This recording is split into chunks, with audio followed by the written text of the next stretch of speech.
great state of Wisconsin, the Honorable Tony Evers.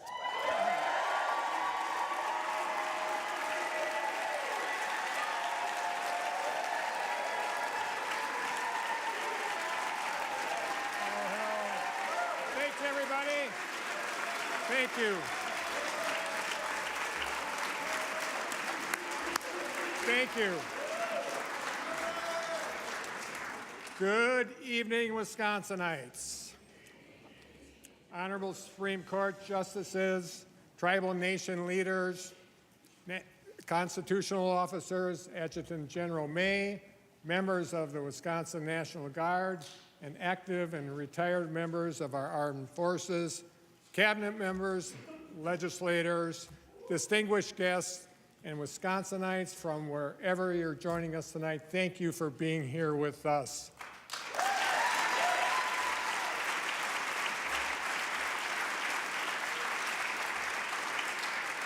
I'm Tony Evers, and I'm so grateful and proud to be the 46th governor of the great state of Wisconsin.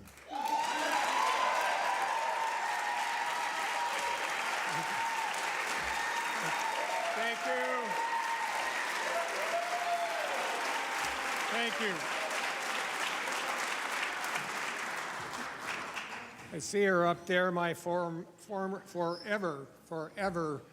prom date. Kathy is up in the gallery as well. Kathleen Francis. Kathleen Francis.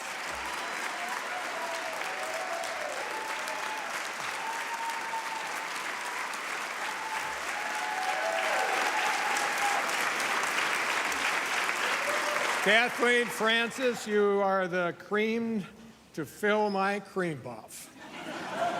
And I love you more every day. Thank you so much, Kathy. We begin a new year. We begin a new year with a new legislature elected under new fair maps. More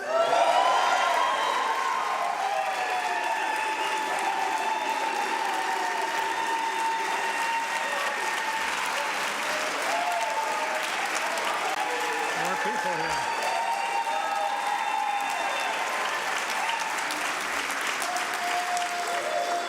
For the first time in a generation, this legislature was not elected under some of the most gerrymandered maps in America. I am hopeful this will mean more collaboration, more partnership, a little less rancor, and a renewed commitment to do the right thing for the people of Wisconsin. And that's great news. It means we can work together to make bipartisan progress on critical priorities like reforming our justice system, fixing our roads, funding our public schools, and expanding access to affordable housing.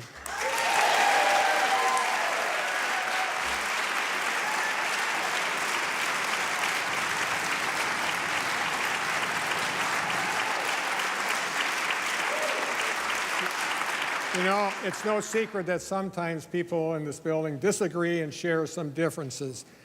Never with me, of course. But we begin this year with, I believe, an urgent need and a mandate to find common ground. So let's get to work. Wisconsinites,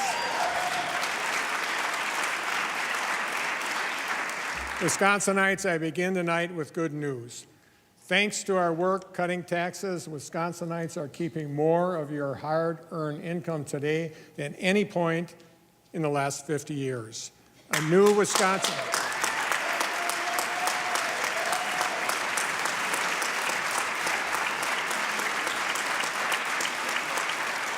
I'll get this. A new Wisconsin Policy Forum report says Wisconsin's state and local tax burden dropped to a record low in 2024. The state and local taxes Wisconsinites pay as a share of your income is the lowest it's been in over half of a century. Think about that.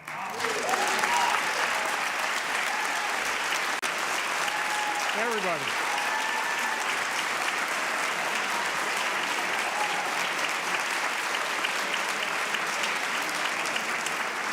Just 2 decades ago, Wisconsin was in the top 5 states for our tax burden and the taxes Wisconsinites paid as a share of their income. Today, Wisconsin is at the bottom of 16 states in the country. We have seen the largest drop in our tax burden of any state over the last 20 years.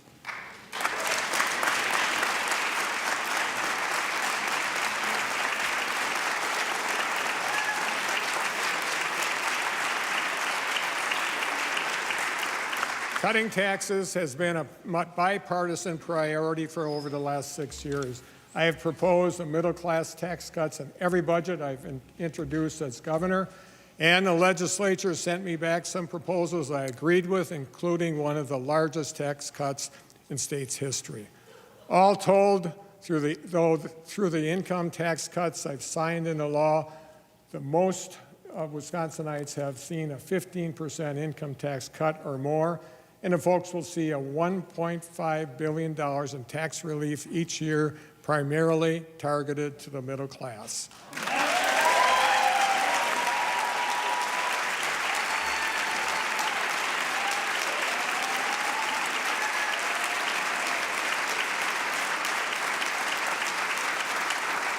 And we've been able to provide real, responsible relief while still paying down our state's debt, saving where we can, and working across the aisle to be good stewards of taxpayer dollars.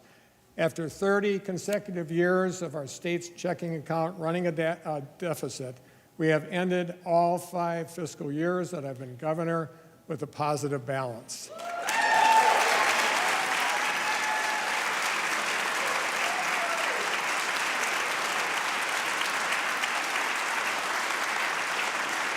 And Wisconsin, our workforce has never been stronger. I declared 2024 the year of the worker in Wisconsin because we wanted to address the workforce challenges that have plagued our state for generations to make it a top priority. And here are the results so far. In 2024, we reported 9 counties with the lowest rates of unemployment on record. We had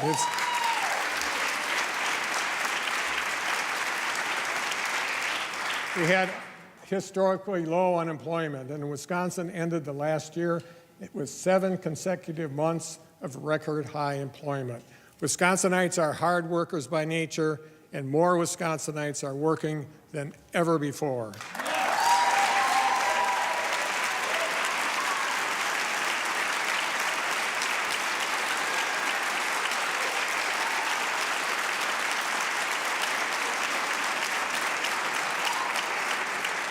And we want Wisconsin workers to be ready for the 21st century. For the 2nd consecutive year, we hit an all-time high of nearly 10,000 youth apprentices and had record high employer participation. And we had the highest enrollment ever in our registered apprenticeships programs, a 100-year history for the 3rd year in a row.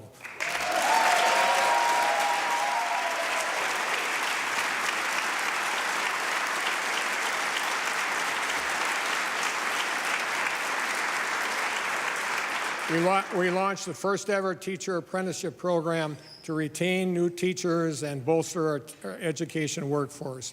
We created new youth apprenticeship pathways from law enforcement and fire prevention to early childhood education.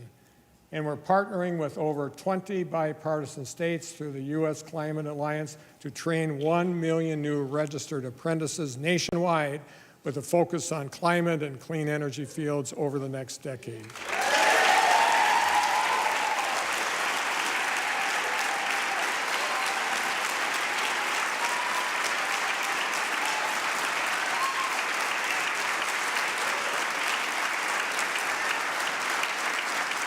And we're making sure our economy is built for the 21st century, too. In 2024, we launched the largest public-private investment in Wisconsin startups and entrepreneurs in the state history. We also welcomed billions of dollars in investments from global companies, including Microsoft, Eli Lilly and Company, and Kikkoman, among others, that will create thousands of jobs here in Wisconsin. Businesses partnering with our administration last year committed to more than $2 billion in capital investments, the highest level ever in the last decade.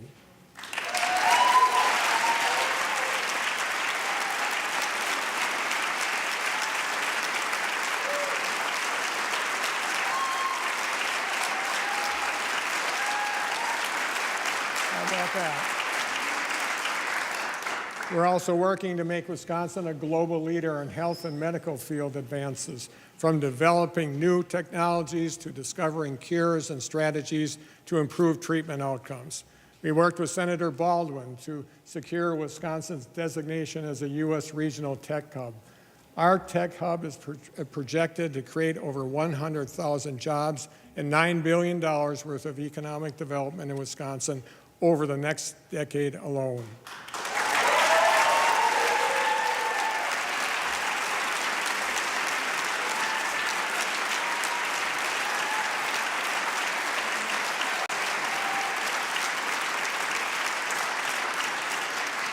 And Wisconsinites, thanks to our hard work, state government is working smarter and faster than ever before. We've been able to modernize and improve programs that can help improve your daily lives. It's about making sure government works and works better for you. We expedited community infrastructure projects for drinking water by cutting the review time for engineering plans in half. We partnered with the technical colleges to streamline licensing for students, helping make sure they could join our strapped healthcare workforce as soon as possible. We also created the first ever interactive mapping tool for producers to be able to monitor animal diseases outbreaks across Wisconsin.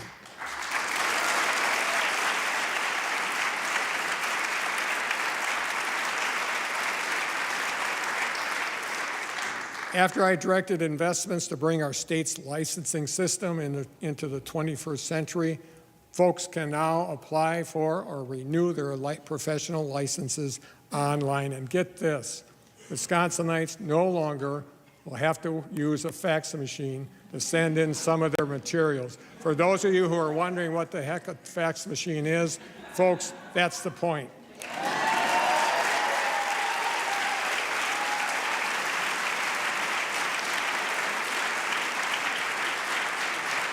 We created a new system to help professionals respond to drug overdoses, identifying dangerous trends in our communities, and getting information out quicker to folks that need it. We made it possible to purchase state trail passes online so folks no longer have to carry a paper pass on the trails. And we launched a new app for our state-run veterans homes so that loved ones can stay up to speed on their veterans' medical care.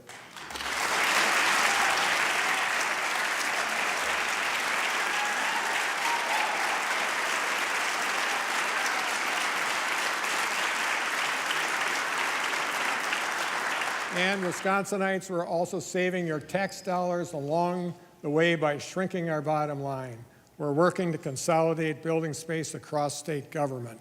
And by downsizing and expanding remote work options, we've made it even easier for Wisconsinites to join our state workforce regardless of where you live. Our plan is projected to save taxpayers over $7 million every year by delivering another $500 million in savings from deferred maintenance costs.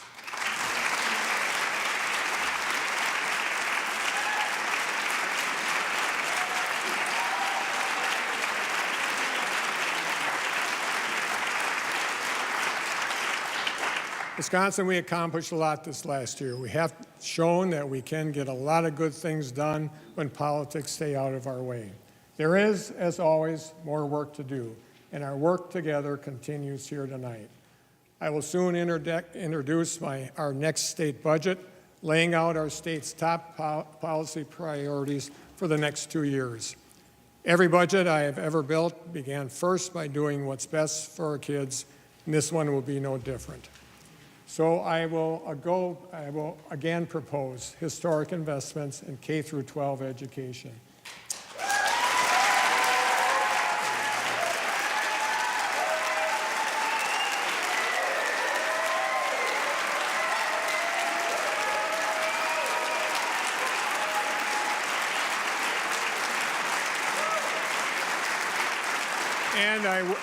And I will again ask Republicans and Democrats to join me in doing what's best for our kids by making meaningful investments in public education at every level, from early childhood to our UW system and our technical colleges.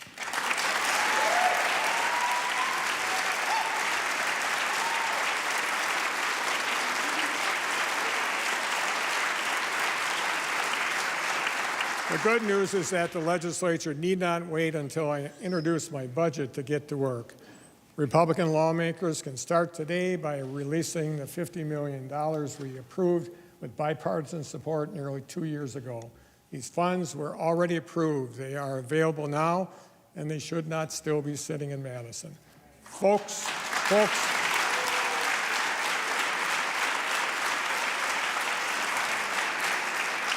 our kids and their future are too important for politics. Republicans, please release these investments so that we can get to work improving reading outcomes statewide.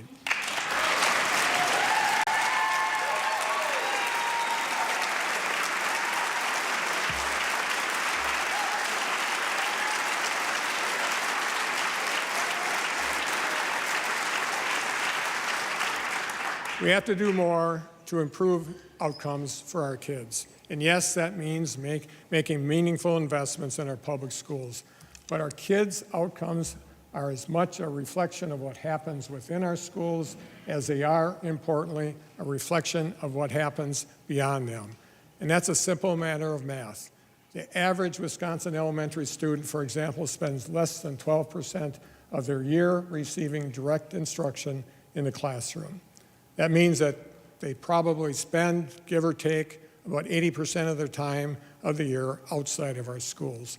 So we have to recognize that our schools and educators cannot single-handedly fix our kids' circumstances beyond the school doors that nevertheless impact learning success in the classroom every day. Folks, the obligation to help address the challenges our kids are facing in this 80% of the time they're not in school falls squarely at the feet of elected officials, including myself, in this building. So tonight, I'm declaring 2025 the year of the kid in Wisconsin because I want everyone here to start taking that important responsibility seriously.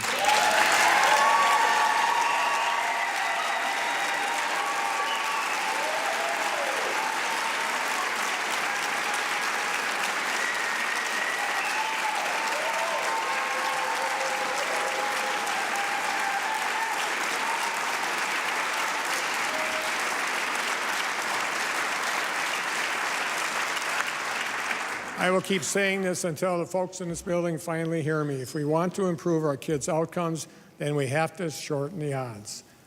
If we want our educators and schools to be able to do their very best work in the hours our kids are with them, we have to set them up for success. And we have to start by making sure our kids can bring their full and best selves to our classrooms. Kids in class should be focused on learning, not wondering when and whether they'll eat next.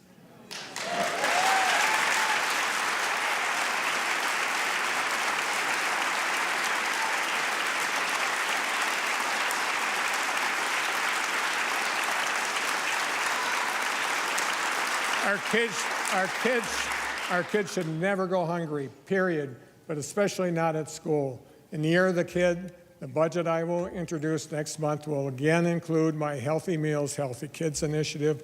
Let's end school meal debt and make sure every kid has a healthy breakfast and lunch at school with no stigma at no cost.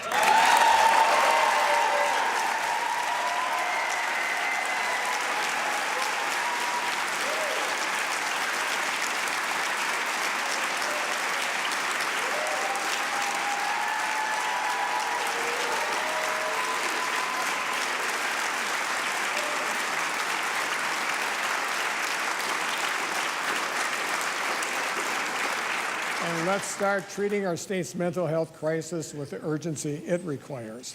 Yes, for everyone of every age, but especially for our kids. The state of our kids' mental health continues to be concerning for me as governor and also as a grandfather.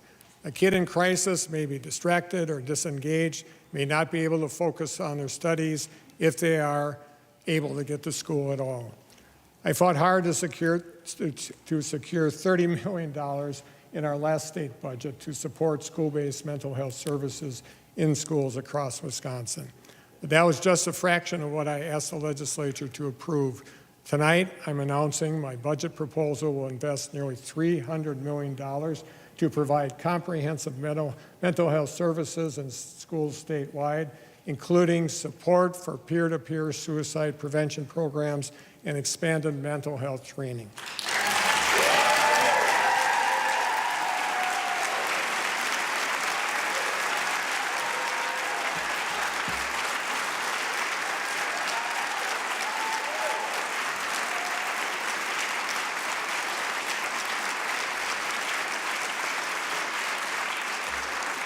Making sure our kids are healthy, physically and mentally, is a crucial part of improving outcomes in our classrooms.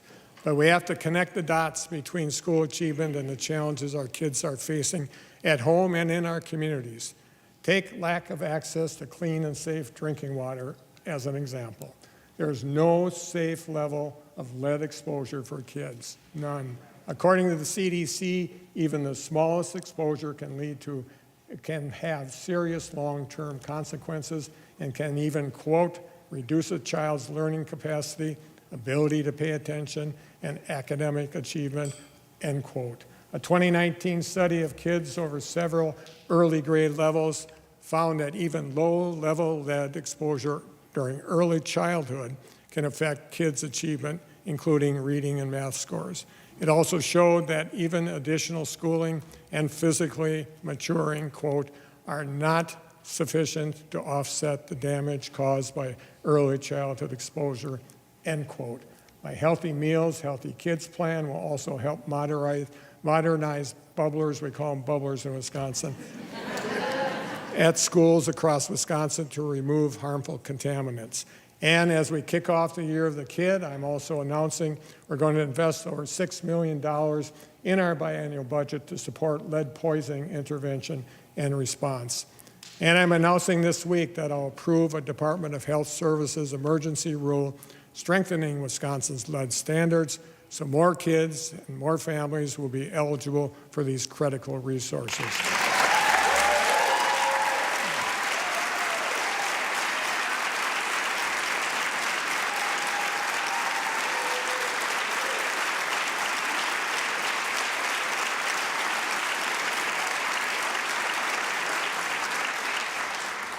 With each day of inaction addressing harmful contaminants in our water grows more and even more expensive. So I'm announcing tonight that I've directed an additional $5 million to continue our work getting harmful contaminants out of water wells in 2025, the Year of the Kid. It's about doing what's best for our kids and families, simple as that.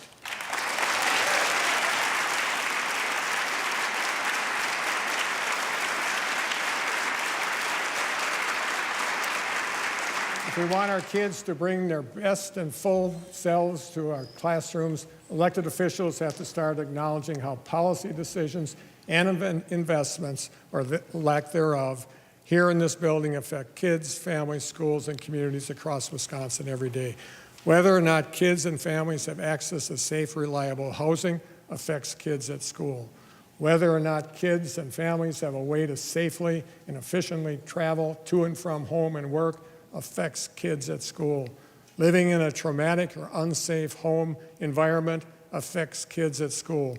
Lack of access to preventive health care and dental care and eye care affects kids at school. The state cannot continue to shirk responsibility for the 80% of time our kids are not in our classrooms. That 80% falls on us.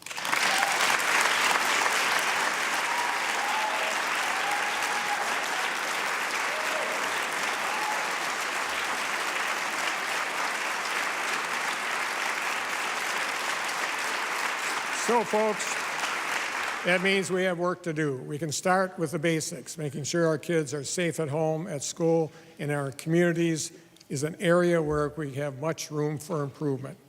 Last week, I created our new Wisconsin Office for Violence Prevention. We're going to work across law enforcement agencies and local governments, with school districts, nonprofits, and firearm dealers to help keep our kids, families, and communities safe. I also announced my budget will include sustainable, ongoing funding to make the Wisconsin Office for Violence Prevention permanent so that we can take a statewide approach to preventing crime and violence across our state.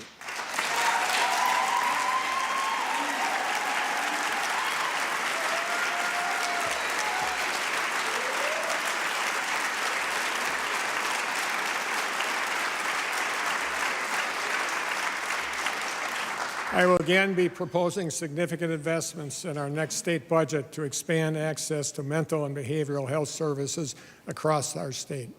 Those investments should receive bipartisan support. We also have to make sure crime victims, survivors, and their families have the support they need to recover. I directed millions of dollars to keep the Victims of Crime Act providers afloat when the federal funds were cut. Tonight, I'm announcing I'm investing $66 million to support services for crime victims in our next state budget.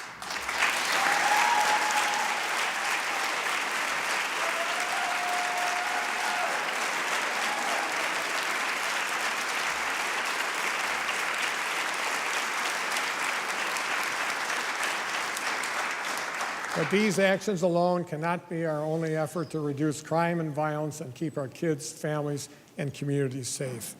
Addressing gun violence must be part of our work, folks. In recent years, Wisconsin has seen about a 21% decrease in homicide, a nearly 30% decrease in burglary, and almost a 50% decrease in motor vehicle theft. Major categories of violent crime are going down statewide. And yet, the rate of gun deaths in Wisconsin is trending in the opposite direction. According to Everytown for Gun Safety, the rate of gun deaths increased in Wisconsin by 54% between 2014 and 2023, compared to a 34% increase nationwide over that same time period. 37 days ago, a shooting at Abundant Life Christian School in Madison took the lives of Aaron and Ruby, a student and an educator who woke up and went to school that morning, will never return home. 6 others were injured, and countless lives will never be the same. Folks, Wisconsinites sent us here to see big problems and fix them. We cannot let common sense get lost in debates over whether basic policies could have prevented the most recent shooting, or the one before that, or the one before that. We aren't here in Madison to quibble about the semantics of the last shooting. We are here to do everything we can to prevent the next one. Yes.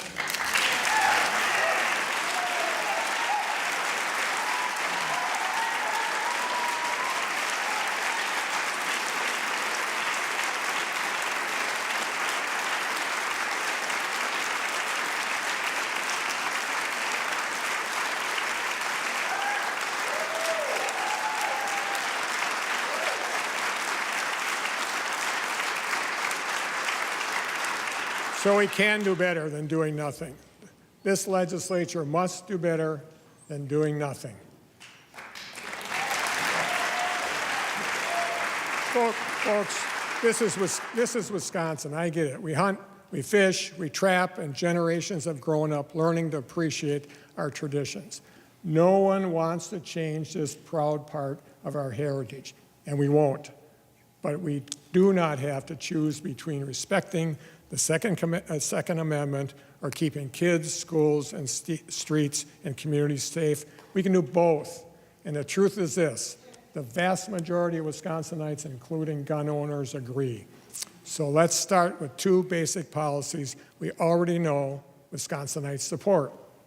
We can take easy, simple steps to keep guns out of the hands of dangerous people. Let's ask everyone to play by the same set of rules. Let's close the loophole so that everyone goes through a background check, no matter what kind of firearm they are buying or where they are buying it.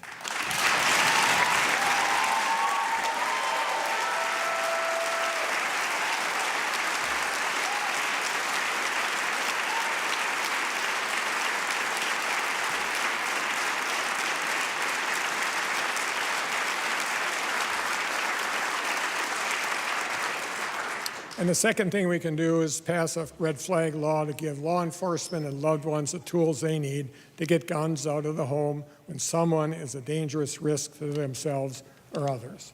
Just last month, we saw how crucial red flag laws can be to prevent tragedy.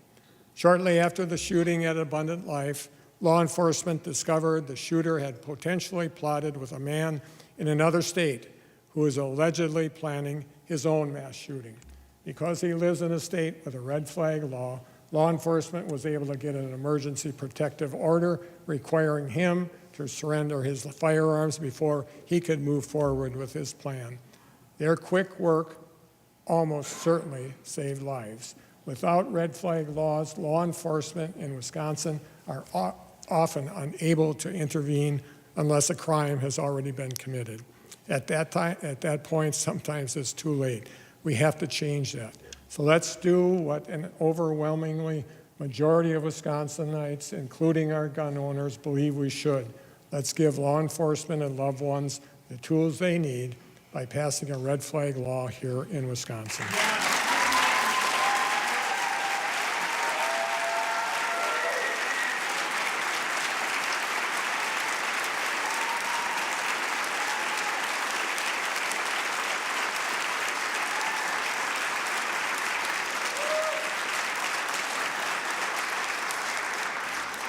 And there are other easy steps we can take to keep our kids and our communities safe and keep guns off the streets.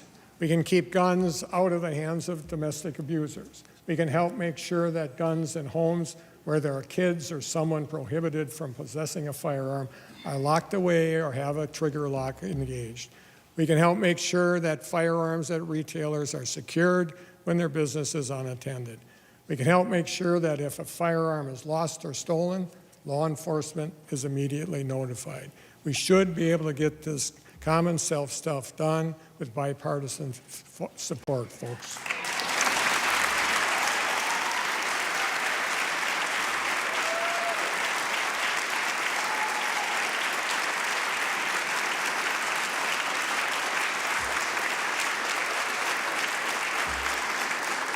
A lot of our work is not just to prevent people from hurting others, but to make sure people are safe from hurting themselves. These next two policies are personal for me, as I know they are for folks who are here and tuning in at home. Please know that if you or someone you know is struggling, help is always available. You can call or text 988 or visit 988lifeline.org to get free confidential help anytime, 24/7. Just 3 years ago, as I delivered my State of the State address, State Representative Jonathan Brostoff sat right there in one of these seats. Jonathan had a heart of service. He was always working to make someone else's life just a little bit better. As a fierce and advocate as Jonathan was, he was still always eager to learn about and understand others in order to bridge divides.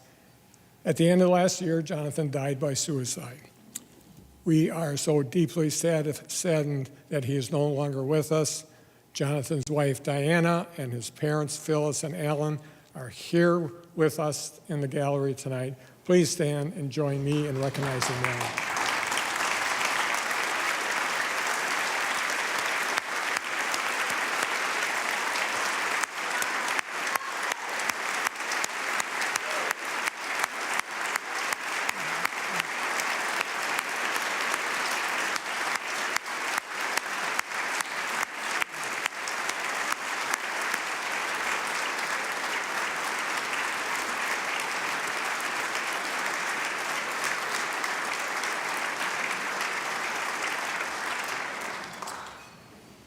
For too many Wisconsinites, even if they did not know Jonathan, the story of losing him is their story too. Kathy and I share that story. The families, friends, and co-workers of veterans, farmers, construction workers, and law enforcement officers, and so many others share that story. Kids, classmates, parents, grandparents, loved ones, and friends in every corner of our state, they share that story. This heartache has become far too often. Wisconsin in 2022 reported 932 deaths by suicide, according to Department of Health Services report, nearly 60% of which involved a firearm. These are statistics we cannot change because those are souls we cannot bring back. But there is more we can do today to save lives tomorrow. If you talk to someone whose loved one died by suicide, many will tell you that their loss was not a foregone conclusion.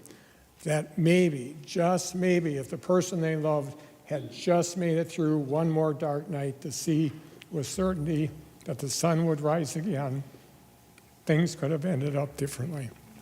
Tonight, I am asking this legislature to give the family and the next one and the family after that hope for that same opportunity.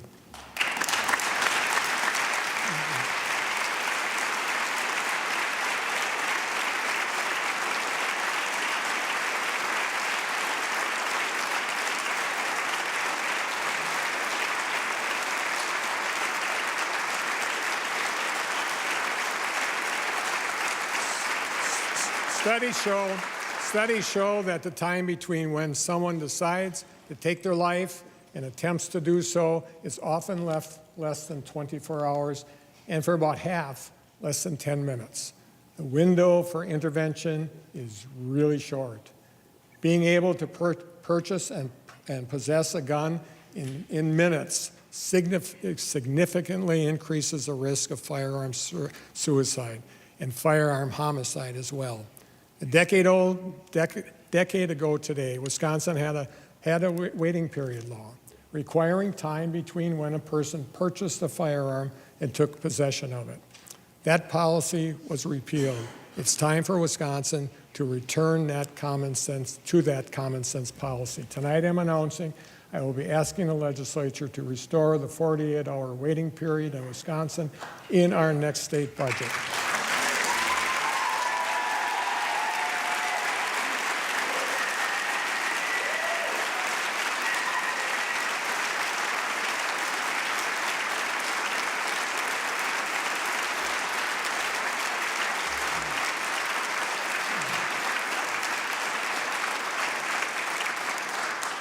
I am also announcing tonight a new self-assigned firearm exclusion program, or SAFE, to help reduce suicide by firearm.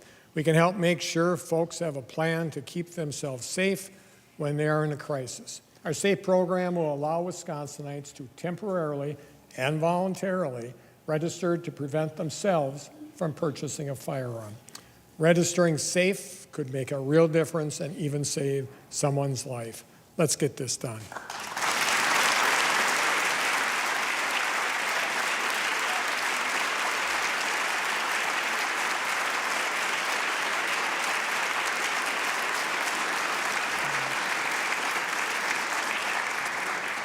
Folks, the legislature must start doing its part to take gun violence seriously in the state. People don't expect us to be perfect in this building, but they do expect us to be pragmatic. People don't expect us to acquiesce to each concept of every policy put before us, but they do expect us to at least have the courage to engage in a conversation. People don't expect us to agree with each other 100% of the time, but they do expect us to have the guts to give reasonable policies a vote. Let's do better for Wisconsin than doing nothing.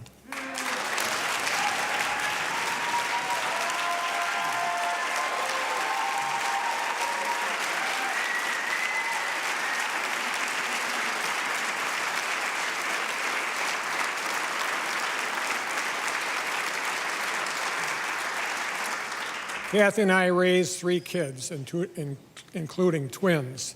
We know that for parents, nothing is more important than our kids' safety, no matter where they are. So keeping our kids, families, schools, and communities safe by reducing crime and gun violence should be a top priority for us in this year of a kid. Kathy and I also remember working to make ends meet so that our kids were not just safe, but had food on the table, a warm bed to sleep in, and clothes on their back. So a critical part of our work, doing what's best for our kids in the year of the kid, must be supporting the parents and families who raise them. There are a lot of ways we can lower everyday out-of-pocket costs to make sure Wisconsinites and working families can afford basic needs. So I have good news. The plan I am announcing tonight will support our economy and our workforce, lower out-of-pocket costs for working families and Wisconsinites, and help give folks a little breathing room in their household budgets.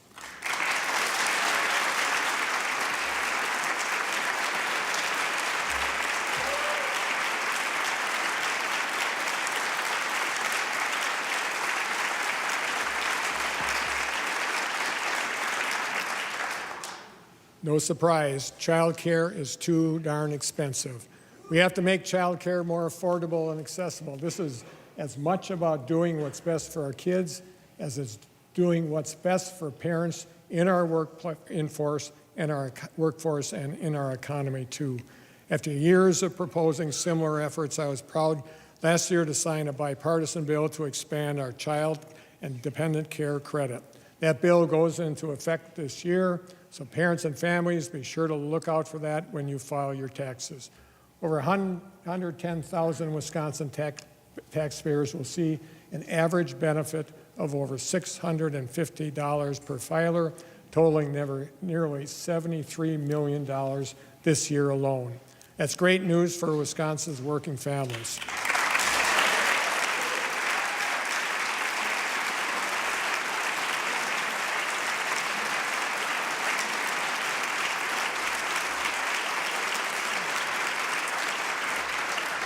But we have to do more to lower the out-of-pocket costs working families are paying for child care every day. A 2023 report showed child care costs in Wisconsin can consume 18 to 36% of a family's household income. If those parents are under 25 and have 2 kids in child care, it's closer to 70%. The cost of putting 2 young kids in child care costs more than the average rent or mortgage in Wisconsin and exceeds the annual cost of tuition to send 2 students to the University of Wisconsin-Madison. And even if folks can find and afford care, families may be waitlisted for months. Child care providers across Wisconsin surveyed last fall had 48,000 kids on wait lists, with nearly 60% of providers having unutilized capacity, often because they needed more workers. Child care providers are stuck increasing costs while keeping classrooms closed and serving fewer kids as wait lists grow. Getting providers up to full capacity would mean serving another 33,000 kids. Wisconsin's child care crisis affects not only our kids, families, and child care providers, but our state employers, workforce, and economy too. I've repeatedly proposed plans to lower the cost of child care, of which Republican lawmakers rejected.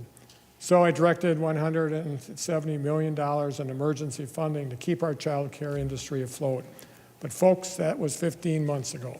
We must do better than nothing when it comes to making child care more affordable.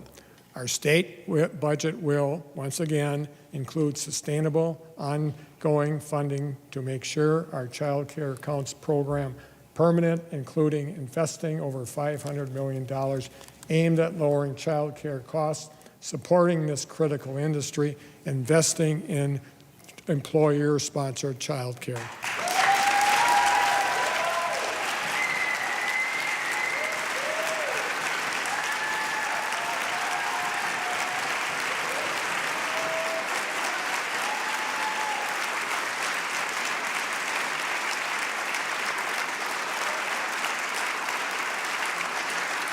And when we're looking at everyday out-of-pocket costs, child care is not the only thing folks are struggling to afford. The cost of prescriptions and life-saving medication like insulin are also too darn high. According to a 2023 national survey, more than a quarter of adults in America are having a hard time affording their prescription drugs. It also found 30% of the adults aren't taking the medications prescribed due to cost. No Wisconsinite should have to choose between paying bills and putting food on the table and getting their life-saving medication. Accessing health care and picking up basic prescriptions or insulin should not break the bank, folks.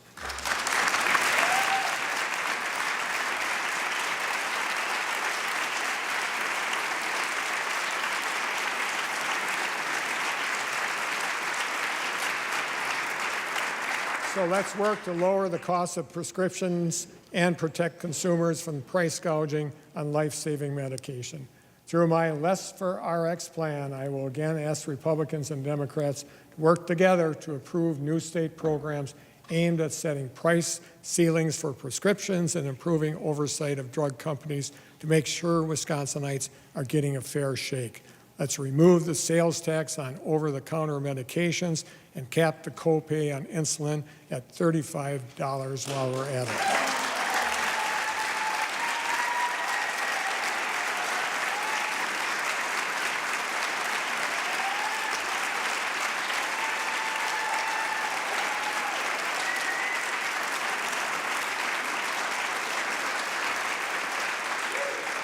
Lowering everyday out-of-pocket costs for Wisconsinites and working families must be a priority for this session.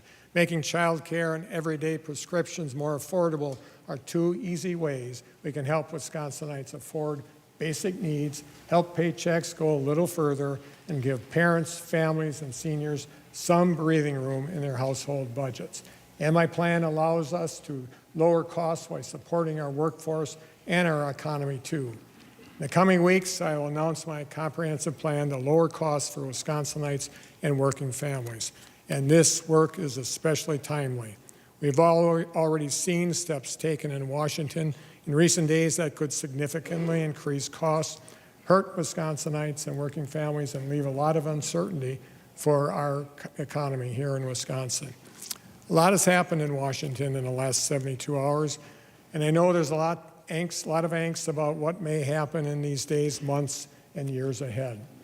I want to talk about what it means for Wisconsin and how we move forward together. So let's talk about immigration.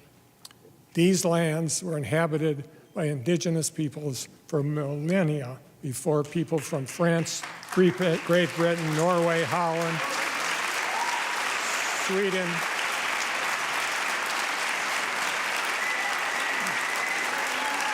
we're here first.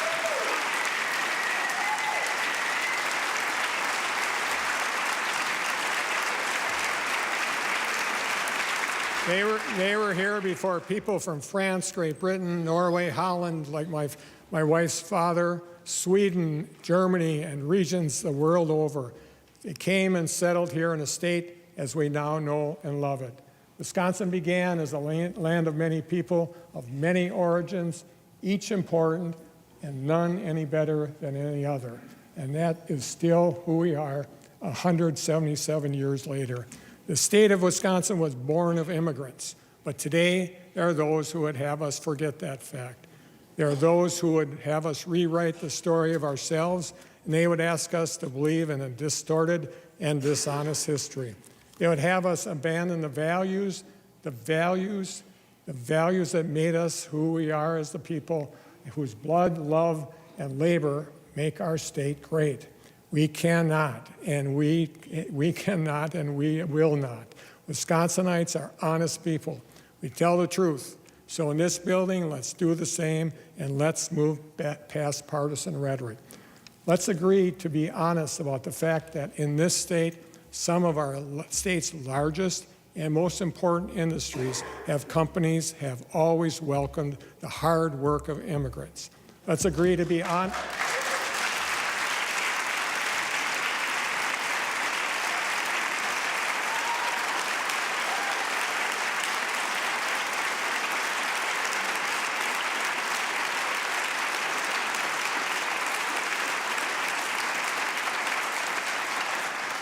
Let's agree to be honest about the fact that the story of our state's success today is told in the labor of over 3 million Wisconsinites, including tens of thousands of workers whose only transgression to date was not having the good fortune of being born in this country.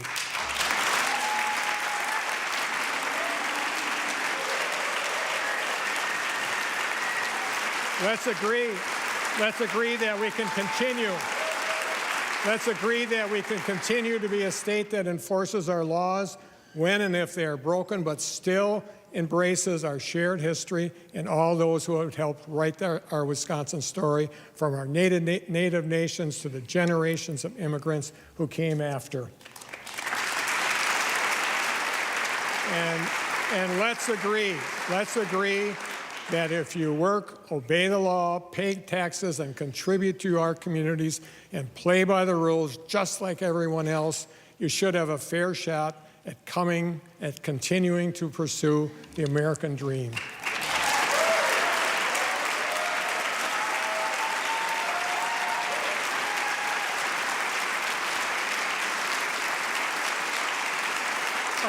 current system is unworkable and unsustainable.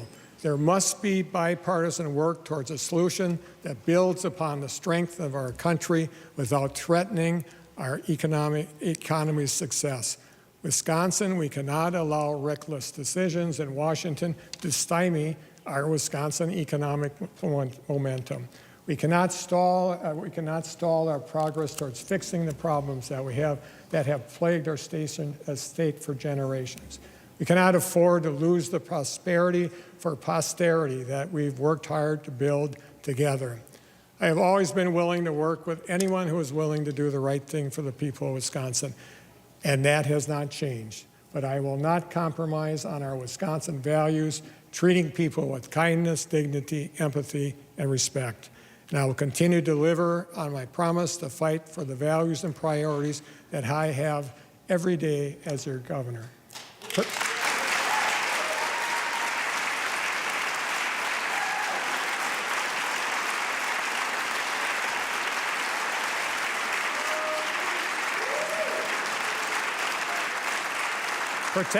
Protecting access to affordable health care is one of them. The Affordable Care Act ensures coverage for millions of Wisconsinites, including folks who have pre-existing conditions. Women are no longer charged more than men. We no longer have annual or lifetime limits on the care patients receive. So I promise you this, I'll fight every effort to repeal the Affordable Care Act, just as I have done since day one as governor.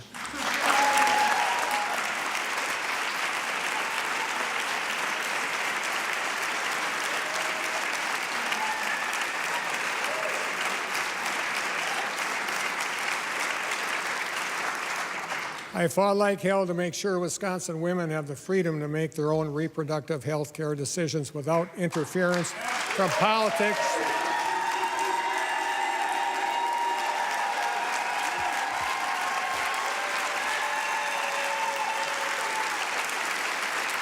Without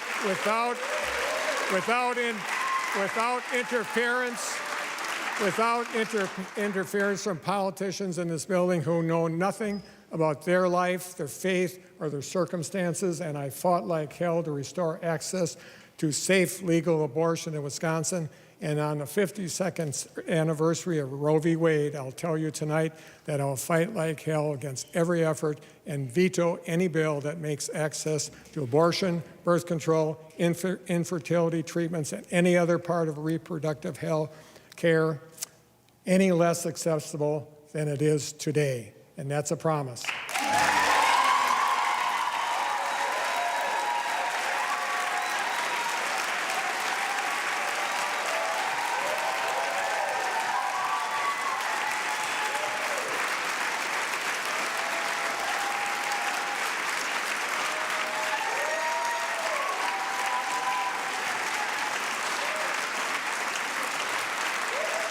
And Wisconsin will continue to be bold on clean energy, fight the climate crisis, and create good-paying jobs and innovative industries of the future. Because in Wisconsin, we know we can't afford to choose between mitigating climate change and protecting our environment or creating jobs and economic development. We must do both. So we will continue our work to do right by our kids by leaving a world better place and a world than the one we inherited.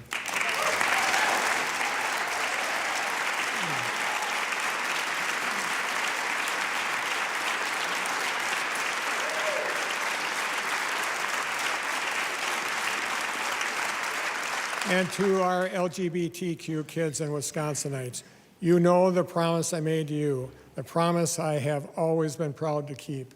I will veto any bill that makes Wisconsin a less safe, less inclusive, and less welcoming place, and I'll never stop delivering on my promise to use every power available to me to defend you, protect your rights, and keep you safe.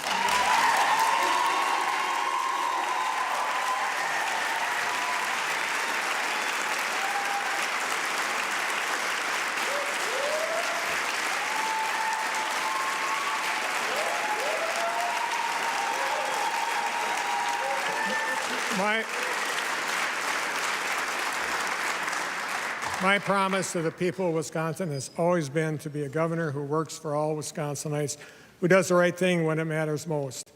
That is a promise I will continue to keep. If everyone here is more intent on doing more for others than themselves, more focused on what we can accomplish together than what they can gain on their own, and committed to doing what's right rather than what's best for their personal politics, we will get a lot done for the people we are here to serve. We must continue to make smart, strategic investments while staying within our means. We must continue to invest in needs long neglected while still finding ways to save where we can. And we must continue to go as ever forward together. So let's get good things done for the people of Wisconsin this year, and let's get back to work. Thank you, and on Wisconsin. UW Marching Band, take it away.